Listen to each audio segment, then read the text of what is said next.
Sir. চল।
Operation ডেভিঙ্গোর একটা বিশেষ ভূমিকা আছে এই মিশনে। আমাদের আন্ডারকভার কপস গ্যাংস্টার হয়ে ক্রাইম সিন্ডিকেটের গ্যাংয়ে ঢুকে পড়েছে। আরে প্যান্ট তুমি কোত্থেকে পেলে? কারণ ক্রাইম স্পটে আমি তো এরম কোনো প্যান্ট পাইনি। সিআইডি নিরাপরাধ অফিসার্সরা মারা পড়ছে, আর আপনার সাহায্যে আমরা তাদের বাঁচাতে পারি। এটা কি করে হতে পারে? দয়ার রক্ত আমার প্যান্টে? দয়ার প্রাণ বিপন্ন।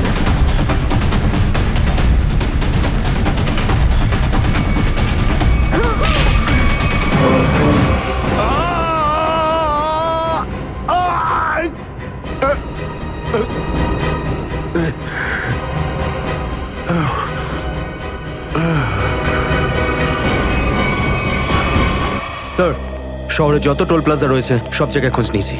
না তো এসিপি স্যারের খোঁজ পেয়েছি, আর না তো দয়া স্যারের। এসিপির খবর তো পাওয়া যায়নি, কিন্তু দয়ার খবর পাওয়া গেছে। জানতে পারা গেছে কোথায় ও? আগে কয়েকটা গুন্ডা ওকে উঠিয়ে নিয়ে কোথাও একটা বন্দি করে রেখেছে।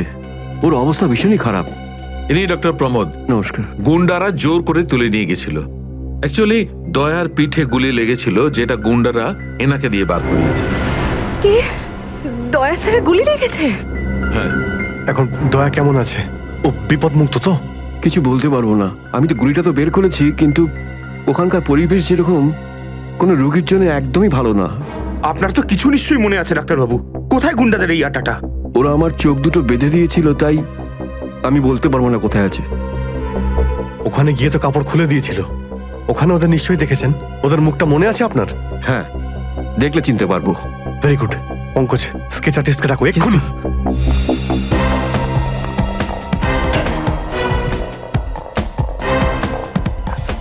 অভিজিৎ, ওই আমি তোমার সাথে। হাই। স্যার, আপনি এখানে? হ্যাঁ, আমি এখানে। আচ্ছা সারিকা, পেন্টে যে রক্তটা লেগেছিল তার ডিএনএ রিপোর্টটা এসেছে? হ্যাঁ, এসেছে। সেটাই বলতে এসেছিলে না অভিজিৎ স্যারকে? হয়তো তুমি আগেই বলে দিয়েছো। তোমার বসকে ডাক্তার সালুকাকে বলার কথা মনেই হয়নি। ছাড়ো ছাড়ো, কোনো ব্যাপার না, কোনো ব্যাপার না। হতেই পারে, হতেই পারে। ছাড়ো ছাড়ো। কি আছে ওই ডিএনএ রিপোর্টে? ওই ব্লাড স্যাম্পলটা কার সারিকা?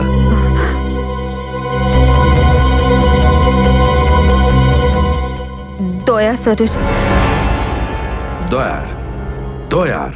আচ্ছা, ওই প্যান্ট যার উপর এই রক্তটা লেগেছিল, সেই প্যান্টটা কার?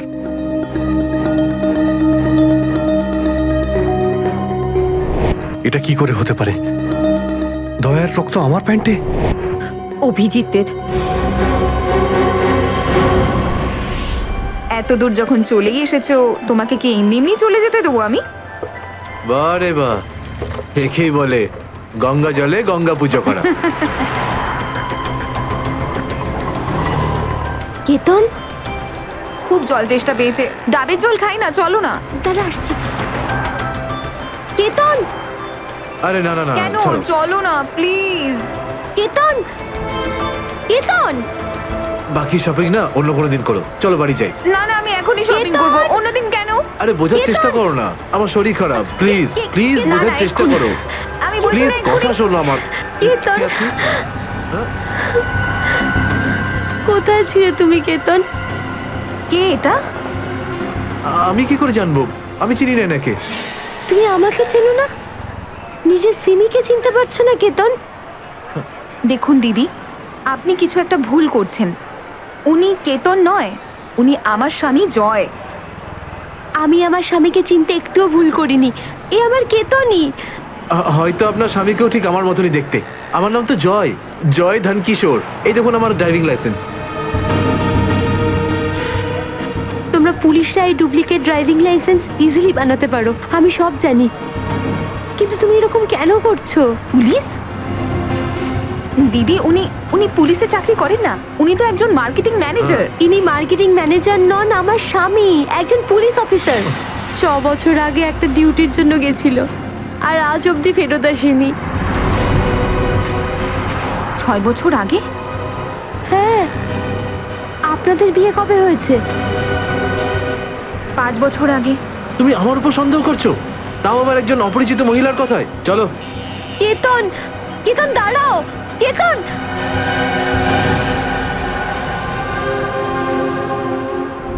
অভিজিতের প্যান্টের ওপর দয়ার রক্ত। 3বার টেস্ট করিয়েছি, কিন্তু ফলাফল ওই। আর সেই কারণে তুমি প্যান্টটা চুপচাপ সারিকাকে দিয়ে দিয়েছিলে, কারণ তুমি জানতে ওই প্যান্টে দয়ার রক্ত লেগে আছে। যদি আমি জানতাম যে আমার প্যান্টে দয়ার রক্ত লেগে আছে, তাহলে সেটা আমি টেস্ট করার জন্য কেন দেব?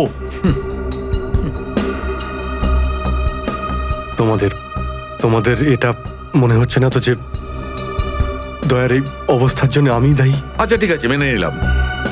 যদি তোমার কোনো দায় না থাকে, তাহলে চুপচাপ তুমি সারিকাকে প্যান্টটা কেন দিলে? ওই প্যান্টটা তুমি ডাইরেক্ট আমাকেও দিতে পারতে।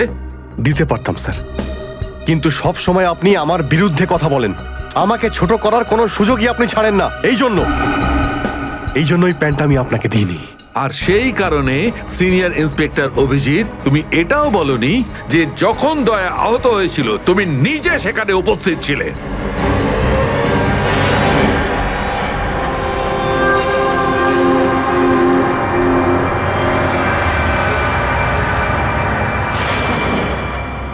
বলে দিতাম, যদি আমার মনে থাকতো।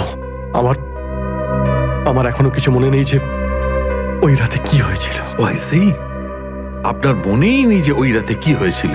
ডক্টর সালুকে, আমরা অভিজিৎ স্যার আর দয়া স্যারের বন্ধুত্বের উদাহরণ দিই, আর আপনি ওনাদের উপর এরকম অপবাদ দিচ্ছেন?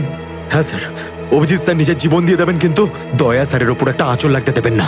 ও আচ্ছা, চলো ঠিক আছে, মেনে নিচ্ছি। আমি আমার সমস্ত কথা ফিরিয়ে নিচ্ছি। I am sorry. আমি মেনে নিচ্ছি যে দয়া আজকে যে অবস্থায় আছে তার দায় অভিজিতের নয়, কিন্তু এই কথাটা আমি কিছুতেই মানবো না যে দয়া যখন আহত হয়েছিল তখন অভিজিৎ ওখানে ছিল আর ওর কিছুই মনে নেই। কিছু একটা ঘটনা অভিজিতের মাথায় নিশ্চয়ই ঢুকে গেছে, কিছু তো আছে। ইটস ইম্পসিবল, কিচ্ছু মনে নেই। ডক্টর সালুকে, আপনি আমার কাটা ঘায়ে আর নুন ছেটাবেন না। আপনি খুব ভালো মতোই জানেন যে আমার স্মৃতিশক্তি।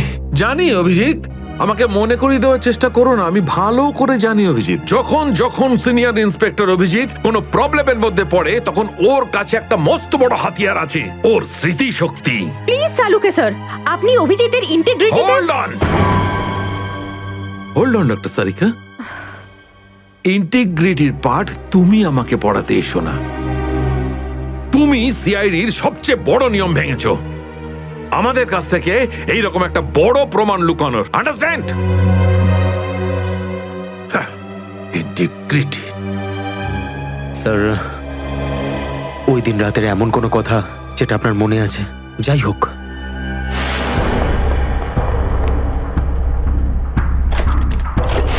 আমি তেজার পিছনে দৌড়াচ্ছিলাম। ও দৌড়ে গিয়ে গাড়িতে ওঠে, আর তারপর কেউ ওকে গুলি করে আর গাড়ির বাইরে ফেলে দেয়।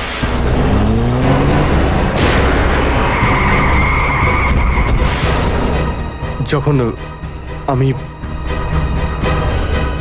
দৌড়ে গিয়ে তেজার লাশের কাছে যাই, তখন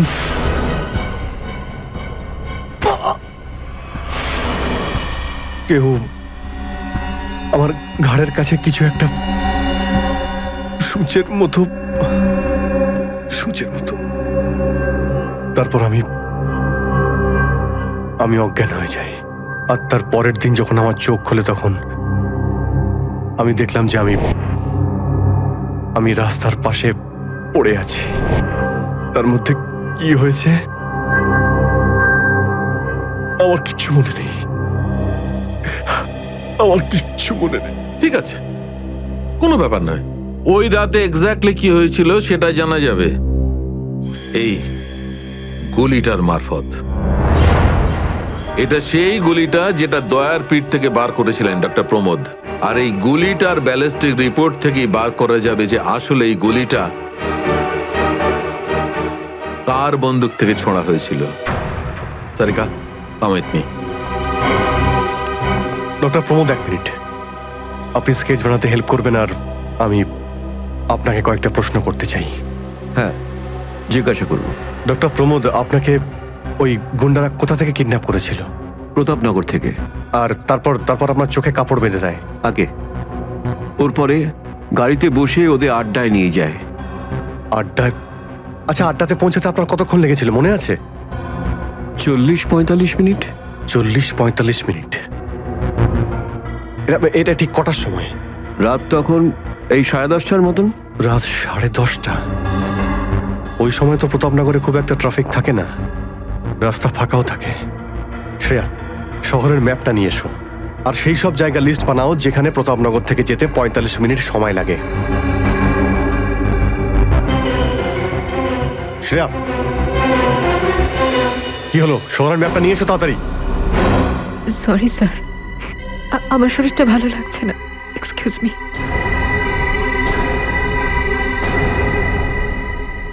I can't believe this Maya. তুমি নিজের স্বামীর কথা বিশ্বাস করছো না, একজন অপরিচিত মহিলার কথা বিশ্বাস করছো তুমি। একটা মেয়ে অন্য একটা মেয়ের চোখের দিকে তাকালেই বুঝতে পারে যে সে সত্যি বলছে না মিথ্যে। আর ওর চোখে সত্যিটা ছিল, ওর চোখে জল মিথ্যে বলছিল না। মায়া, মায়া, তুমি ওর কথায় বিশ্বাস করছো চোখের জল দেখে, আর তুমি আমাকে সন্দেহ করছো। সত্যিটা বলো, বলো সত্যি করে যে কতগুলো বউ আছে তোমার, বলো আমাকে জয়। আরে আমি তো একটা সামলাতে পারছি না, আবার অন্য কোথায় আনবো? সে তো তোমার কপাল ভালো যে মার্কেটে আজ তোমার সত্যিটা জানতে পারলাম, না হলে সারা মায়া- জীবন আমি এটাই ভেবে যেতাম যে তুমি আমাকে ভালোবাসো। হ্যাঁ মায়া, এটা সত্যি যে আমি শুধুমাত্র তোমাকেই ভালোবাসি। মায়া, তাহলে বলছো না কেন নিজের ব্যাপারে সত্যিটা? নিজের অতীতের ব্যাপারে কেন বলো না আমাকে কিছু? মায়া, তুমি তো সব জানো আমার সম্পর্কে, যে আমার কেউ নেই কোনোদিন, আর তুমি ছাড়া আমার কে আছে বলো? আর তোমার কাজ? তুমি পুলিশে আছো নাকি মার্কেটিং ম্যানেজার? মার্কেটিং? মায়া, সব মিথ্যে। আমি তোমার অফিসে যেতে চাই। আমি কিছু জানি না, আমি তোমার অফিসে যেতে চাই। ঠিক আছে, অফিস যেতে চাও? আমি সামনের সপ্তাহে তোমাকে আমার অফিসে নিয়ে যাবো। খুশি? কেন? পরের সপ্তাহে কেন? হ্যাঁ, কালকে কেন নয়? হ্যাঁ, বরং আমি তো বলবো যে কাল নয়, আজই যেতে চাই আমি তোমার মায়া, অফিসে। মায়া, মায়া, সন্দেহের একটা লিমিট থাকে মায়া।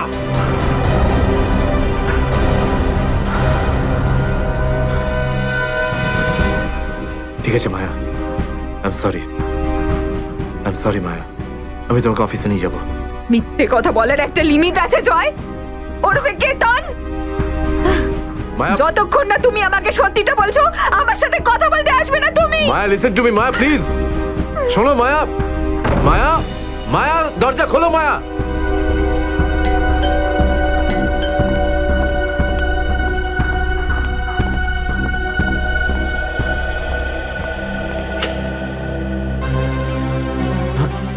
আপনি?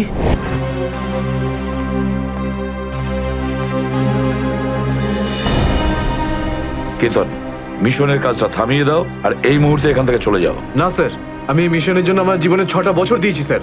স্যার প্লিজ স্যার, আপনি মিশনটা আটকাতে পারেন না স্যার। আমি এই মিশনটা কমপ্লিট করা খুব তুমি কাছাকাছি। বুঝতে পারছো না কেন কেতন?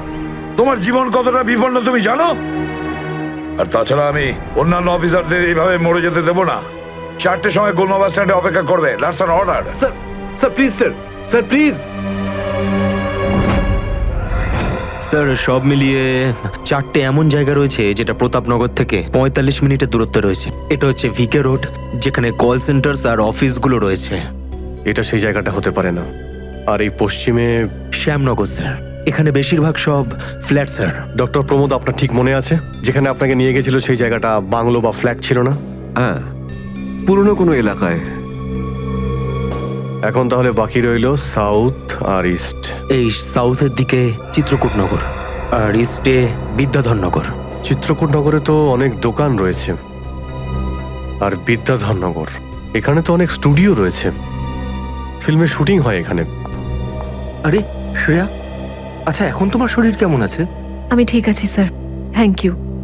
শ্রেয়া, চাইলে তুমি বাড়ি গিয়ে বিশ্রাম নিতে পারো, ততক্ষণ আমরা এসব খোঁজ নিচ্ছি। না স্যার, যতক্ষণ দয়া স্যার আর এসএপি স্যারের খোঁজ পাওয়া যাচ্ছে না আমার শান্তি হবে না। ওকে, ঠিক আছে। মানে দয়া হয় বিদ্যাধরনগরে, না হলে চিত্রকূটনগরে আছে। ডক্টর প্রমোদ আপনাকে যেখানে নিয়ে গেছিল, আশপাশ থেকে সেখানে কি কোনো শব্দ আসছিল? আপনি কিছু শুনেছিলেন ওখানে? হ্যাঁ, একটা গান বারবার শোনা যাচ্ছিল। মানে বলতে চাই, প্রত্যেক আধ ঘন্টা পর ওই গানটাই শুনছিলাম। তার মানে আশেপাশে কোথাও ফিল্মের শুটিং চলছিল, মানে বিদ্যাধরনগর। বিদ্যাধরনগর, কারেক্ট। ফিল্মের সব স্টুডিও ওখানেই আছে। এটা খোঁজ নাও যে বিদ্যাধরনগরে কোন স্টুডিও আছে যেখানে এই গানটার শুটিং চলছিল। দেখো রে নয়ন মেলে জগতের বাহার, জগতের বাহার। ওটো টো টো টো, সকাল হয়ে গেছে, স্কুল যাওয়ার সময় হয়ে গেছে। ভালো বাবু, সোনা বাবু, ওঠো। কারা তোমরা? সিআইডিদের শত্রু আর অপরাধীদের বন্ধু। দেখো দেখো দেখো দেখো দেখো দেখো কেমন করে ছটফট করছে, দেখো খাঁচায় বন্দি সিংহের মতন ছটফট ছটফট ছটফট ছটফট ছটফট ছটফট। একবার শুধু শেকলটা খুলে দে, তারপর দেখ তোদের কি অবস্থা করি।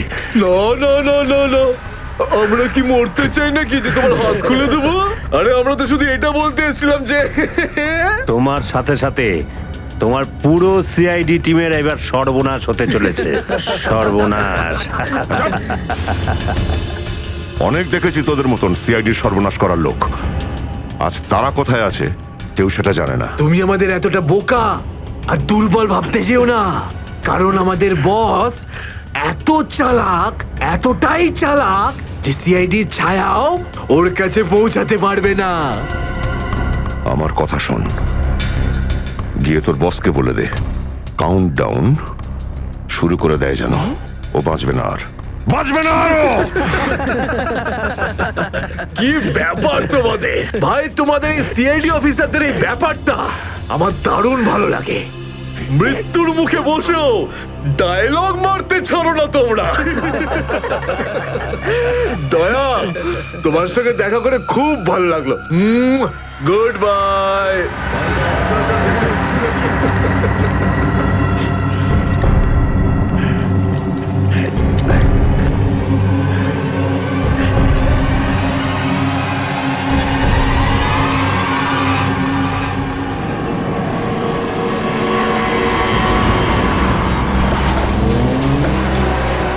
সেদিন দেখা হয়েছিল গানটার শুটিং এই স্টুডিওতেই চলছিল, তাই তো? হ্যাঁ স্যার, এটাই সেটা, বিরাট স্টুডিও।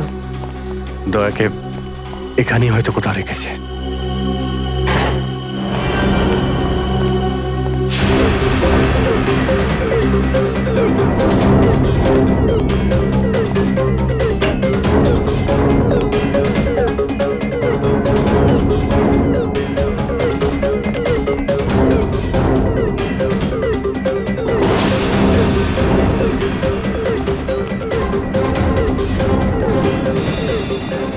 এত রক্ত? তার মানে স্যার দয়া স্যার এখানেই ছিলেন? এই শিকল দিয়ে বেঁধে রেখেছিল আমার বন্ধু দয়াকে। একবার যদি আমি এদের পাই না। স্যার, এই চায়ের কাপটা পেলাম, চা এখনো গরম রয়েছে।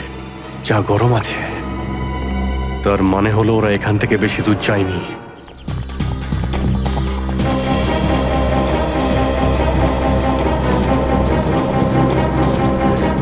স্যার মনে হচ্ছে এখানে কিছু হয়েছে।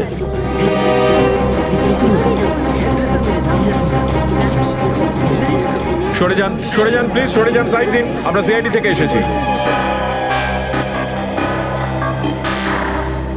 স্যার দেখুন না, কেউ ঋতুকে খুন করে ফেলেছে। কি করে হলো এইসব? বলতে পারবো না স্যার, আমরা সবাই শুটিংয়ে ব্যস্ত ছিলাম তো হঠাৎ গুলি চালাবার আওয়াজ পেলাম, আর এখানে এসে দেখলাম এই মরে আছে। কতক্ষণ আগে চলেছিল গুলি? স্যার এই ধরুন আধ ঘন্টা আগে। স্যার আমরা লোকাল পুলিশকেও ইনফর্ম করে দিয়েছি স্যার।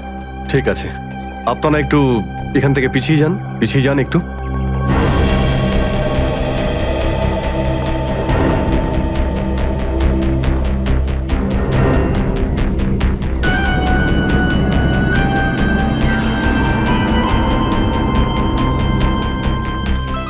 গুলি বেরিয়ে গেছে মাথা থেকে। গুলি লাগা 2 সেকেন্ডের মধ্যেই বেচারি মারা গেছে। গুলি লাগার পরেই এফোড় ওপড় হয়ে গেছে। একটু চেক করো আশেপাশে, দেখো গুলি এই ডিরেকশনে কোথাও পাও কিনা।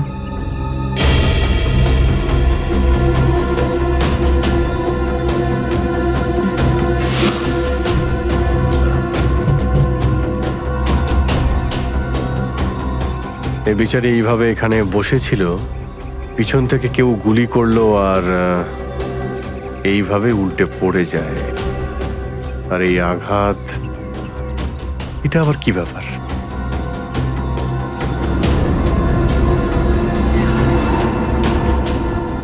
উইক পড়েছিল মেয়েটা।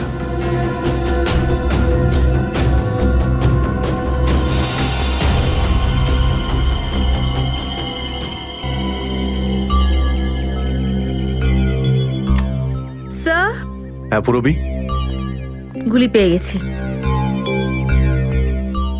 রাইফেলের গুলি মনে হচ্ছে। রেখে দাও এটাকে। আচ্ছা, এ কি উইক পড়তো? একদমই না স্যার, ও আসলে আমার হেয়ার ড্রেসার ছিল, আর আমার উইগস আর সব কিছু ওই রাখতো। যে উইগটা ও পরেছে না, সেটা আমার নেক্সট সিনের জন্য লাগতো। ঋতু আপনার উইক পড়েছিল? হ্যাঁ স্যার। সুশান্ত, বুঝতে পারলে? যখন ঋতুকে গুলি করা হয় তখন খুনি ওর মুখটা দেখেনি, গুলি পিছন থেকে চালিয়েছিল। আর যখন ঋতুর গুলিটা লেগেছিল তখন ও ওনার উইক পড়েছিল। মানে গুলিতে ঋতুর নয়, আপনার নাম লেখা ছিল। কি? হ্যাঁ, আপনাকে কেউ মারতে চায়। এই দেখো 0.33 ক্যালিবারের বুলেট, এটা যেটা দিয়ে ঋতুকে মারা হয়েছে, যেটা শুধুমাত্র স্নাইপার রাইফেল দিয়েই ছোঁড়া যায়। তাহলে সালুকে স্যার, এই ওর মাথাতে দুটো লাল রঙের চিহ্ন কিসে? এই লাল চিহ্ন দুটো এন্ট্রি আর এক্সিট উন্ড। ঋতুর মাথার মধ্যে গুলি এই দিক দিয়ে ঢুকেছে আর এইখান দিয়ে বেরিয়ে গেছে। এই এক্সিট বোন এন্ট্রি বোন থেকে প্রায় 1/2 ইঞ্চি নিচে, মানে গুলি উপর থেকে নিচে চালানো হয়েছিল। আগে হ্যাঁ, গুলিটা ঋতুর মাথায় এইখান দিয়ে ঢুকেছিল আর এইখান দিয়ে বেরিয়ে এসে সোজা ভ্যানিটি ভ্যানের ফুটবোর্ডে এসে আটকে গেছে। আর আমাদের ক্যালকুলেশনের হিসেবে গুলিটা চালানো হয়েছে এদিক থেকে, এইভাবে। গুলিটা প্রায় 2-3 তলার ওপর থেকে ছোঁড়া হয়েছে। অনেক কিছু জানতে পেরে গেছেন স্যার আপনি। হ্যাঁ, ঋতুর কেসে তো আমি অনেকটাই জানতে পেরে গেছি।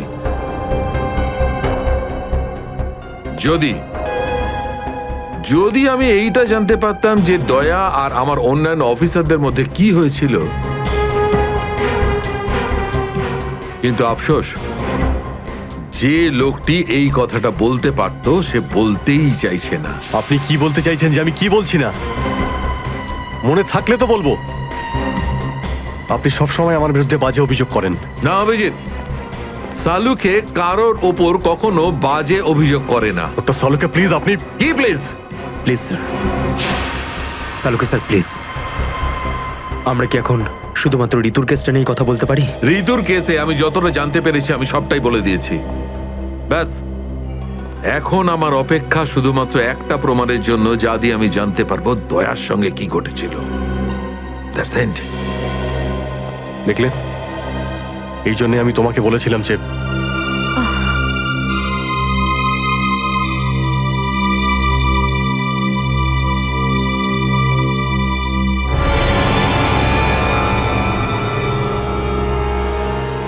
Sharp shooter.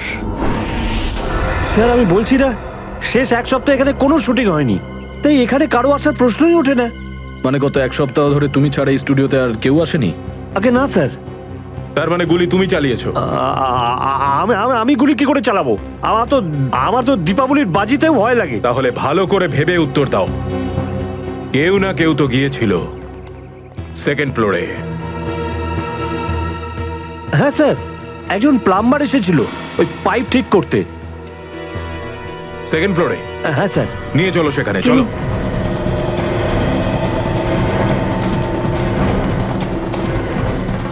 কোন দিকে? এই দিকে।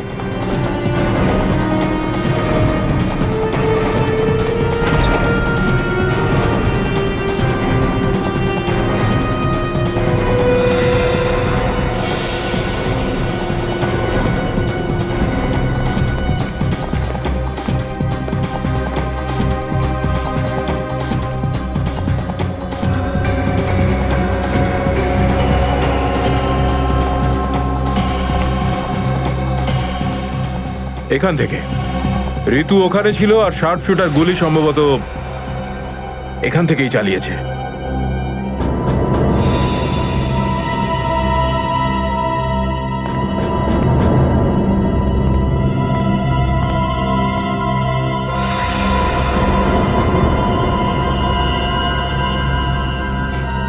স্যার, স্যার লাবণ্যকে গুলি করা হয়েছিল।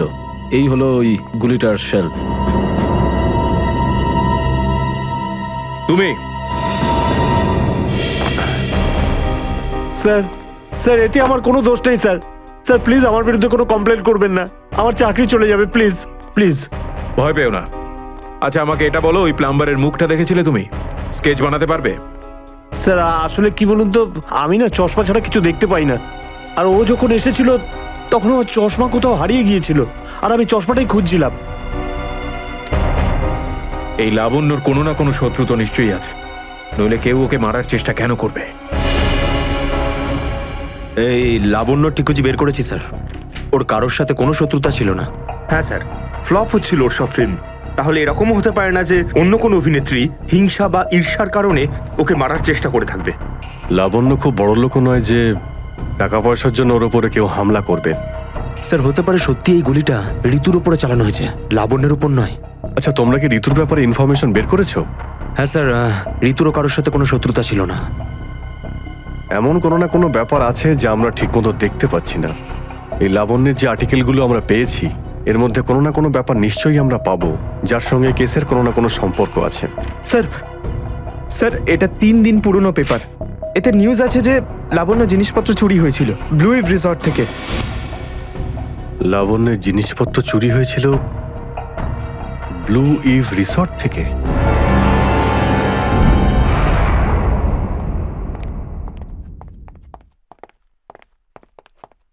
এটাই রুম স্যার।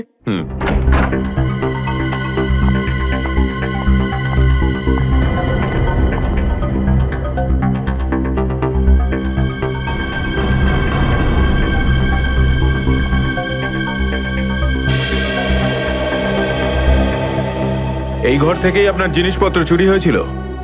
একদমই তাই স্যার, কিন্তু খুব একটা দরকারি জিনিস ছিল না। এই এমনি 1,500-2,000 টাকা আর নকল জুয়েলারি। আর পুলিশ কোনো সূত্র পায়নি এখান থেকে? না স্যার।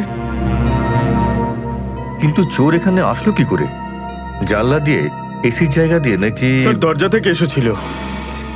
পুলিশের কথা অনুযায়ী ও চাবির ব্যবহার করেছিল ঘরটা খুলতে। আর এই ঘরের চাবিটা কার কার কাছে ছিল? একটা আমার কাছে আর একটা এদের কাছে।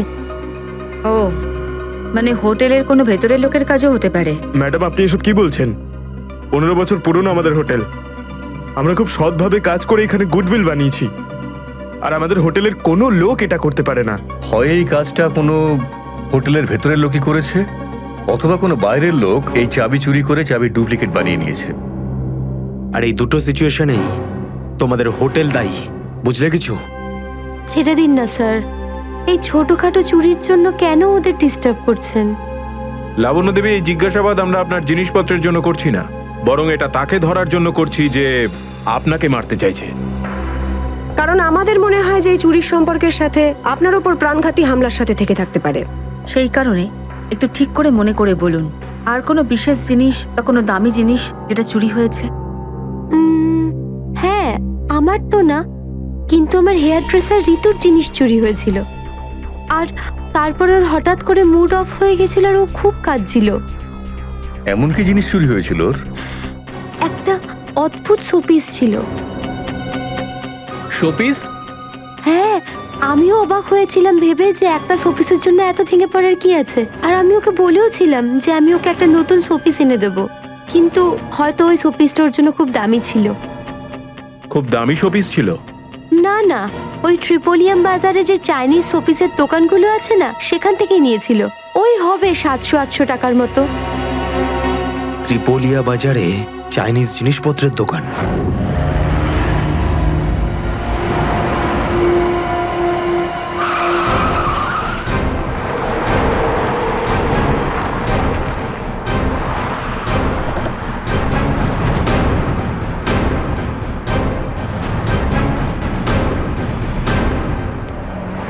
সিআইডি। সিআইডি? একটা খুনের ব্যাপারে আপনার থেকে কিছু জানতে চাই। খুন? কার খুন হলো আবার? এর নাম ঋতু, ফিল্ম ইন্ডাস্ট্রিতে হেয়ার ড্রেসারের কাজ করে। কিছু মনে পড়লো? আমি তো একে কোনোদিন দেখিনি। গত শনিবারে আপনার দোকানে এসেছিল। ও একটা মূর্তি কিনেছিল। এই অনেকটা এরকম ছিল। শনিবার তো আমি ছুটিতে ছিলাম। হ্যাঁ, সুশান্ত দোকানটা দেখছিল। কি সুশান্ত, তুমি দেখেছো মেয়েটাকে? হতে পারে এখানে এসেছিলেন। শনিবারের দিনটা খুব বিজি দিন থাকে, অনেক লোক আসে। কিছু মনে পড়ছে না। আচ্ছা, আমাকে এই মূর্তিটা দেখাও তো। ওই মূর্তিটাও?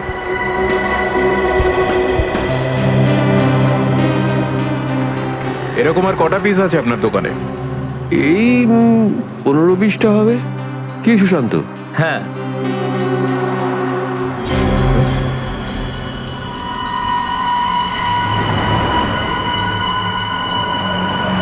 ওখানে ওই দুটো বক্সে ক্রস চিহ্ন দেওয়া কেন?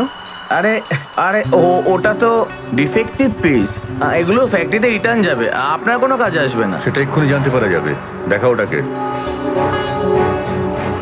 দেখাও।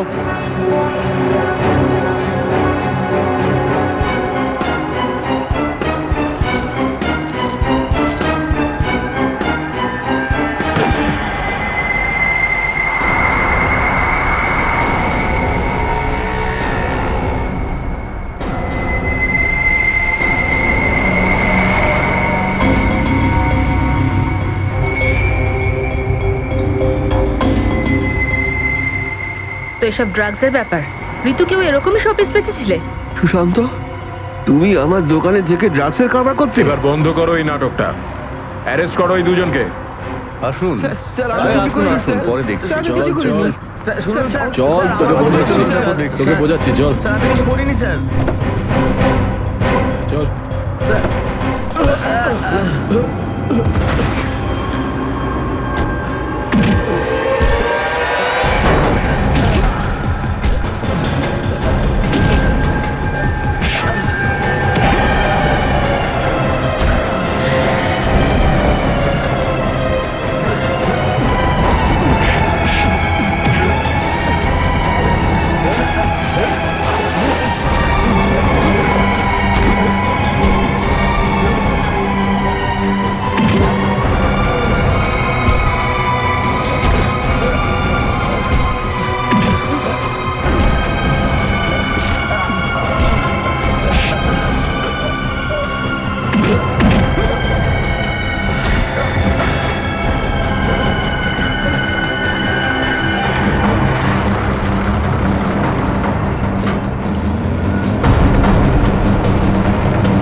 সুশান্ত কে করলো এটা?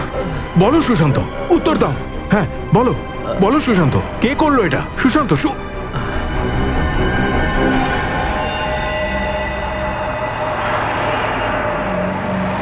হি ইজ ডেড। স্যার এটুকু তো নিশ্চিত ঋতুর মৃত্যুর সম্পর্ক এই ড্রাগ স্মাগলিং এর সঙ্গে রয়েছে। হ্যাঁ পুরবি, কিন্তু এই ড্রাগসের র্যাকেটের পিছনে কারা আছে?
কি ব্যাপার স্যার, এত আর্জেন্ট ডাকলেন? জয়, তোমার জীবনে ঝুঁকি আছে। তোমাদের মতন অফিসারদের ব্যাপারে ওরা জেনে গেছে, আর ওরা একের পর এক মেরে ফেলছে। এটা কি করে হতে পারে স্যার? আমাদের ব্যাপারে কে কাকে কি বলবে? সেটাই তো বুঝে উঠতে পারছি না, সেটারই তো খোঁজ নিতে হবে। তুমি একটা কাজ করো, এটার মধ্যে ভোপাল যাওয়ার টিকিট আর 10,000 টাকা রয়েছে। তাড়াতাড়ি এখান থেকে চলে যাও, যাও তাড়াতাড়ি বেরিয়ে পড়ো। জয়, জয় কি হয়েছে? জয়, জয়,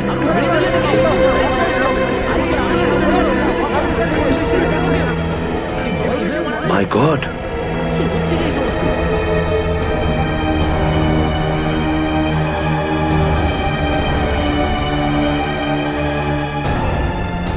আরো একজন আন্ডার কভার কপ মারা গেল, আরো একজন সিআইডি অফিসার মারা গেল, কিন্তু আমি ওকে বাঁচাতে পারলাম না।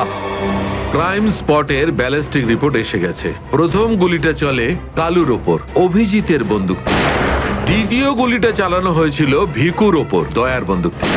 আর সবচেয়ে ইম্পর্টেন্ট রিপোর্ট, সেই রিপোর্ট যার জন্য এদের সবাইকে বাইরে যেতে বলেছিলাম।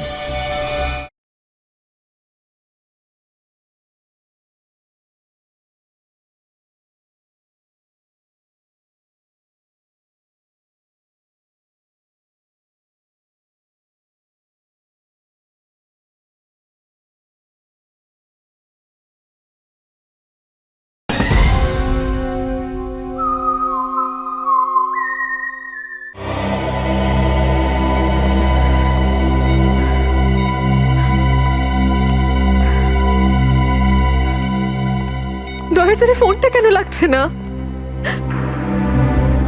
শ্রেয়া, দয়া স্যারও ঠিক ফিরে আসবেন যেরকম অভিজিৎ স্যার এসেছেন। স্যার কিভাবে ফিরে আসবেন? আমরা তো এটাও জানি না যে দয়া স্যার কোথায় আছেন। স্যার নাই বা দয়া স্যারের খোঁজ পাওয়া যাচ্ছে, নাই বা এসিপি স্যারের। শ্রেয়া ওনারা সিআইডি অফিসার, এরকম অনেক সমস্যার সম্মুখীন হয়েছেন। যেখানেই থাকুক না কেন নিশ্চয়ই ভালো থাকবেন ওনারা। স্যার আপনি এমনটা কিভাবে বলতে পারেন? আপনি রক্ত দেখেছিলেন তো? কতটা রক্ত পড়েছিল বলুন তো ওখানে?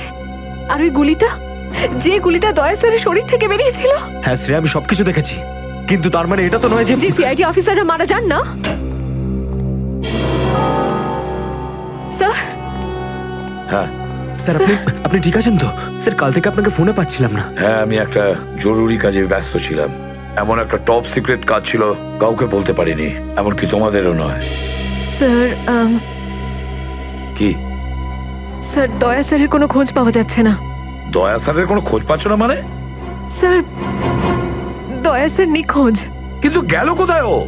জানি না স্যার, ওনার ফোনটাও লাগছে না। আর ওনার গায়ে গুলিও লেগেছে। দয়ার গায়ে গুলি লেগেছে? এক মিনিট, এই ব্যাপারটা তোমরা জানলে কি করে? স্যার সালুকে স্যার বলছিলেন যে দয়া স্যারের বডি থেকে একটা ডক্টর গুলি বের করেছেন আর চুপ করে নিয়ে এসে ওনাকে দিয়েছেন। দয়ার বডি থেকে গুলি বের করে সেটা শালুকে পাঠানো হয়েছে? অভিজিৎ, অভিজিৎ কোথায়? স্যার অভিজিৎ স্যারও নিখোঁজ ছিলেন, 3 ঘন্টা আগেই ফিরে এসেছেন। আর তার থেকে বড় কথা স্যার, অভিজিৎ স্যারের প্যান্টে দয়া স্যারের রক্ত লেগেছিল। অভিজিৎ নিখোঁজ? 3 ঘন্টা আগে ও ফিরে এসেছিল, আর ওর প্যান্টের ওপর দয়ার রক্ত লেগে আছে। আর ওনার কিছুই মনে নেই স্যার। আর ওর কিছু মনে নেই? সেই একই ব্যাপার, সেই একই ব্যাপার। অভিজিৎ যখনই কোনো মুশকিলে পড়ে ওর স্মৃতিশক্তি লোপ পেয়ে যায়। এসব কি হচ্ছে সিআইডির মধ্যে? আমাদের তিনজন আন্ডার কভার অফিসার মারা গেছে। ওই অফিসারদের ব্যাপারে আমি ছাড়া আর কেউ কিচ্ছু জানতো না, কিন্তু ওদের নাম বাইরে ফ্ল্যাশ হয়ে গেছে। কিভাবে?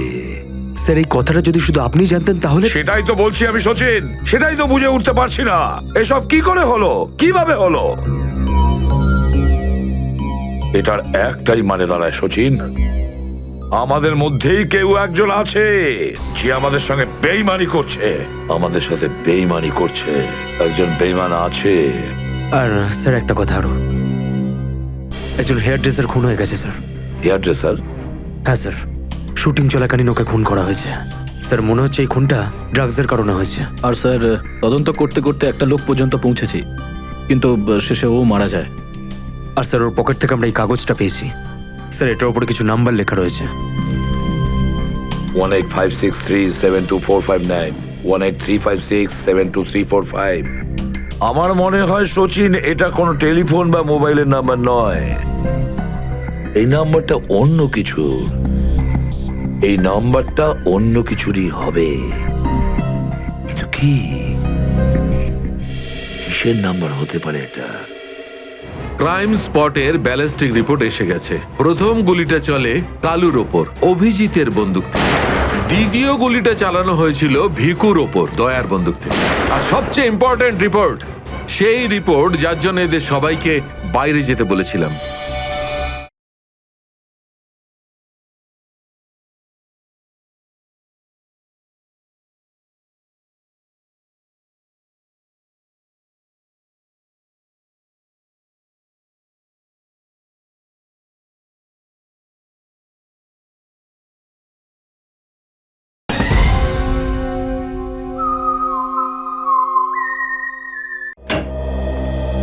হ্যাঁ সালুকে।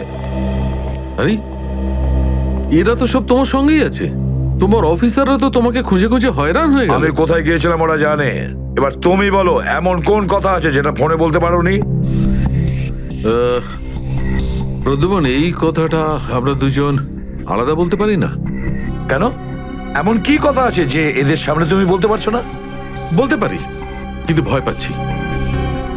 ভয় পাচ্ছি যে যে লোকটাকে এরা হিরো মনে করে, যারা তার মতো হতে চেষ্টা করে, স্বপ্ন দেখে, যাতে ও নিজে এই লোকেদের দৃষ্টিতে পড়ে না যায়। এসব ঘুরিয়ে ফিরিয়ে কথা বন্ধ করো সালুকে, পরিষ্কার করে বলো, আর সবার সামনে বলো। ঠিক আছে, পরিষ্কার করে বলছি, আর আমি সবার সামনে বলছি। কিন্তু যেটা আমি বলবো সেটা শুনে কেউ যেন মনে করো না যে আমি কারোর ওপর বদলা নিচ্ছি বা কারোর সঙ্গে শত্রুতা করছি। ক্রাইম স্পটের ব্যালিস্টিক রিপোর্ট এসে গেছে। কি লেখা আছে রিপোর্টে? প্রথম গুলিটা চলে কালুর ওপর, অভিজিতের বন্দুক থেকে। আমাদের আন্ডার কভার কপের উপরে? আগে হ্যাঁ, শুধু তাই নয়, দ্বিতীয় গুলিটা চালানো হয়েছিল ভিকুর ওপর, দয়ার বন্দুক থেকে। না, এরকম হতে পারে না। অভিজিৎ স্যার আর দয়া স্যার ভিকু আর কালুকে এইভাবে চেয়ারে বেঁধে রেখে গুলি চালাতে পারে না স্যার। ফ্রেডে ব্যালিস্টিক রিপোর্ট কখনো মিথ্যে কথা বলে না। আর সবচেয়ে ইম্পর্টেন্ট রিপোর্ট, সেই রিপোর্ট যার জন্য এদের সবাইকে বাইরে যেতে বলেছিলাম। অভিজিতের ফোন। অভিজিৎ কোথায় তুমি? এখন এই মুহূর্তে ফরেন্সিক ল্যাবে তুমি চলে এসো। ফরেন্সিক ল্যাবে? কেন স্যার, কি হয়েছে? অভিজিৎ, তুমি কাল্লুকে গুলি চালিয়েছো? কাল্লুকে গুলি আমি? আর স্যার ওকে আমি কেন গুলি করতে যাব? অভিজিৎ, তুমি এই মুহূর্তে ফরেন্সিক ল্যাবে চলে এসো, and that's an order. Sir এই কথাটা শুনে আপনি যতটা অবাক হয়েছেন ততটা আমিও অবাক হয়েছি। আর যতক্ষণ আমি এটা না জানছি যে ওই রাতে কি হয়েছিল আমি আমি আসবো না। তাহলে কি তুমি আমার বিরুদ্ধে যাবে? স্যার আমি আপনার বিরুদ্ধে যাচ্ছি না স্যার, আমি সেটাই করছি যেটা আপনি আমাদের শিখিয়েছিলেন, সিআইডির ডিউটি স্যার। অভিজিৎ, ও না করে দিল। আপনার অনেস্ট, ব্রিলিয়েন্ট, ইন্টেলিজেন্ট অফিসার আপনার অর্ডার ক্যারি আউট করতে না করে দিল এসিপি সাহেব। আমি জানতাম প্রদ্যুম্ন, এই অভিজিৎ একদিন না একদিন পুরো সিআইডি টিমের জন্য সেই মাছি প্রমাণিত হবে যে সমস্ত পুকুরটাকে নষ্ট করে দেয়। এই অভিজিতের কারণে আমাদের পুরো সিআইডি টিমের বদনাম হয়ে যাচ্ছে। কলঙ্ক একটা। এই অভিজিৎ সিআইডি টিমের একটা বড় বোঝা, একটা কলঙ্ক। অনেক হয়েছে স্যার, বন্ধ করুন এসব। আর কি উল্টোপাল্টা বলবেন ওর নামে? আমি বন্ধ করব? আমি তো বন্ধ করে দেবো সারিকা, কিন্তু এই রিপোর্ট এইটার কি করবে? এইটা চুপ করে থাকবে না সারিকা, এইটা সত্যি কথা বলবে বস। জানো এই রিপোর্টে কি আছে? কি আছে ওই রিপোর্টে? দয়ার উপর গুলি কে চালিয়েছে? কে মেরেছে সালুকে? কে করেছে গুলিটা? প্রদ্যুম্ন, দয়ার উপর গুলি তোমার honest, brilliant, intelligent officer Abhijit চালিয়েছে। কি? দয়া অভিজিতের গুলির শিকার হয়েছে প্রদ্যুম্ন। অভিজিৎ গুলি চালিয়েছে দয়ার ওপর। অভিজিৎ? অভিজিৎ অভিজিৎ দয়াকে গুলি করেছে?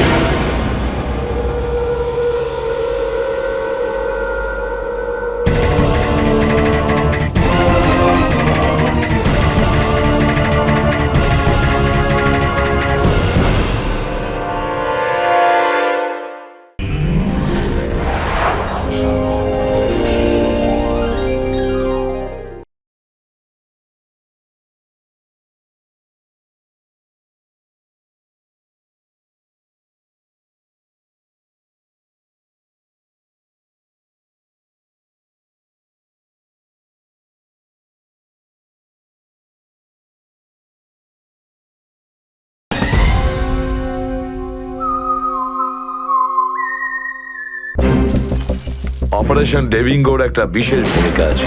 এই মিশনে আমাদের আন্ডারকভার কপস গ্যাংস্টার হয়ে ক্রাইম সিন্ডিকেটের গ্যাংয়ে ঢুকে পড়েছে।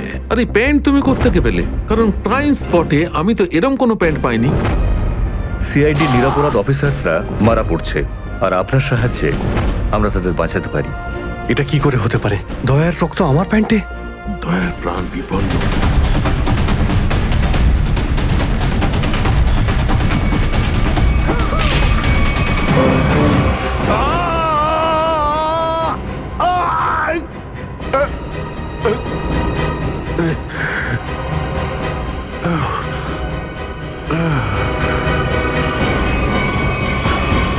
স্যার, শহরে যত টোল প্লাজা রয়েছে সব জায়গায় খোঁজ নিয়েছি, না তো এসিপি স্যারের খোঁজ পেয়েছি আর না তো দয়া স্যারের।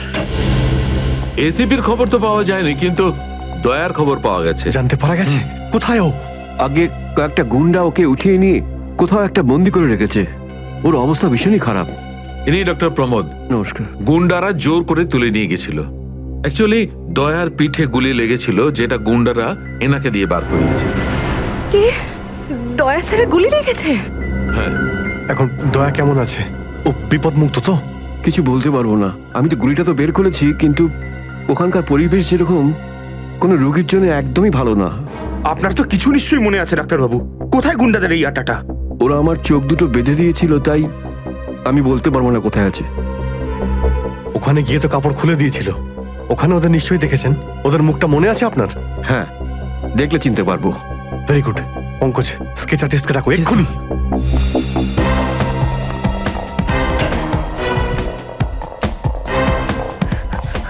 অভিজিৎ, ওই আমি তোমার সাথে। হাই।